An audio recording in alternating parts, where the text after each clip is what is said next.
Hello guys, welcome back to our channel. आज की video होने वाली है। एक मीडिया एंकर ने अखिलेश यादव से पूछा क्या गठबंधन में आप ओवैसी साहब को अपनी पार्टी में शामिल करेंगे कि नहीं करेंगे। तो अखिलेश यादव ने उस पर क्या रिप्लाई दिया, तो चलिए आप इस वीडियो में देख सकते हैं। आपका क्या कांग्रेस के साथ गठबंधन रहेगा, क्योंकि पंचायत चुनाव में तो अभी अलग अलग रास्ते जा रहे हैं। नहीं, चुनाव पंचायत का तो कोई पॉलिटिकल पार्टी लड़ती नहीं, हम लोग भी सिंबल से नहीं लड़ते हैं और ना सिंबल से लड़ा जाता है। जो आगे वाला चुनाव आने जा रहा है उसमें हम लोग गठबंधन रखेंगे और कोशिश होगी गठबंधन बहुत मजबूत बन करके आए। बट मजबूत मीन्स के अखिलेश के साथ गठबंधन करना आपका रेपुटेशन है कि आप बड़े दिल की दोस्ती करते हैं, आप सीट्स भी ज़्यादा देते हैं जो शायद वो डिलीवर ना कर पाए। पर अब now it is time to be realistic. तो आप किस आधार पे सीट्स देंगे? कोई आपने कुछ तरह का फॉर्मूला बनाया है? हालांकि जो डेमोक्रेसी में फार्मूला तो ये होता है कि जिसको ज़्यादा वोट मिला हो, लेकिन क्योंकि विधानसभा का समीकरण देखना पड़ता है कई बार, बीजेपी के लोग इतनी चिंता कर रहे थे। गाइस, मेरे हिसाब से ओवैसी साहब एक बहुत ही पढ़े लिखे और बहुत ही होनहार नेता हैं। तो आई थिंक मेरे हिसाब से तो अखिलेश यादव को उनको अपनी पार्टी में गठबंधन में शामिल करना चाहिए। बाकी आप लोग की क्या राय है, आप कमेंट बॉक्स में मैसेज कर सकते हैं। किस जाति का अध्यक्ष बनाएं? यूपी में पहले निषाद समाज के नाम चलाया उन्होंने, फिर लोधी समाज का चलाया, फिर ब्राह्मण समाज का भी चलाया। उन्होंने कहा क्षत्रिय, क्योंकि मुख्यमंत्री क्षत्रिय बन नहीं सकता है।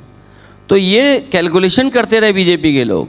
तो कई बार गठबंधन में और विधानसभा जीतने में जो हमारी सामाजिक परिस्थितियां हैं और जो राजनीतिक परिस्थितियां हैं, पहले कैसा परिणाम रहा है, उन तमाम चीज़ों को विचार करके ही फैसला लिया जाता है। लेकिन जैसा मैंने पहले कहा कि सवाल सीट का नहीं है, सवाल जीत का है। जो जीतेगा वो सीट वही लड़ेगा। ये कह रहे हैं कि कांग्रेस का भी एक फॉर्मूला होता है, जैसे कि उन्होंने बिहार में किया, शुरू में बड़ी रैली करी उसको लेके जो शो कि तेजस्वी यादव से भी के बार्गेनिंग पॉइंट की तरफ से वो बड़ा शो ऑफ स्ट्रेंथ करते हैं, फिर गायब हो जाते हैं। तो आपको लगता है कि आपके साथ भी कुछ ऐसा ही कर रहे हैं? हम लोग अपनी ज़मीन तैयार कर रहे हैं, किसको क्या करना है करता रहे, हमारा गठबंधन रहेगा। तो इंडिया अलायंस के अगर मैं कहूँ कि 3 सबसे मजबूत पार्टिसिपेंट्स हैं, तो वो कौन आप गिनेंगे? सॉरी, मैं इंडिया अलायंस में सबसे 3 स्ट्रॉन्गेस्ट कौन है? सबसे स्ट्रॉन्गेस्ट इंडिया अलायंस को जो सबसे मजबूत बनाते हैं।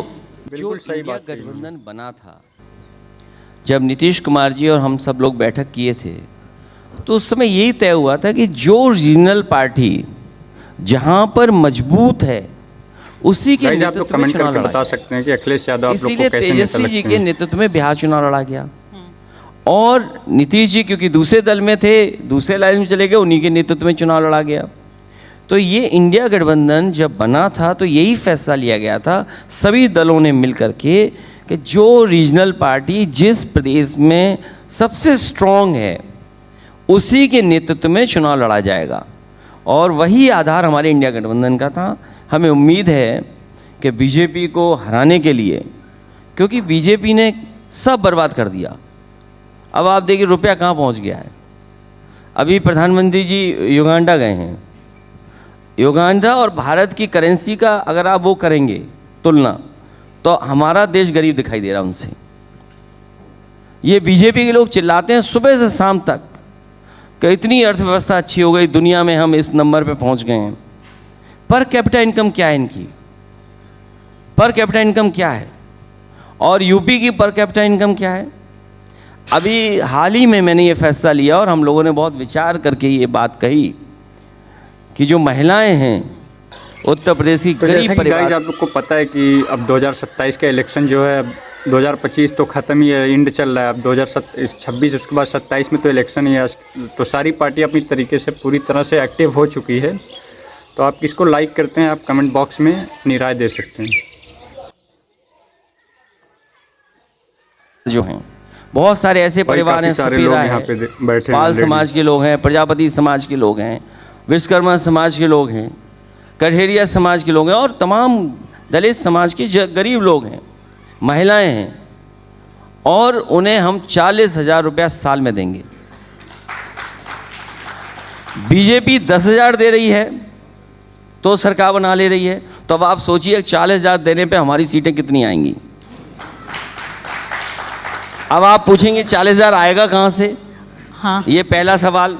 हाँ तो 40,000 कहाँ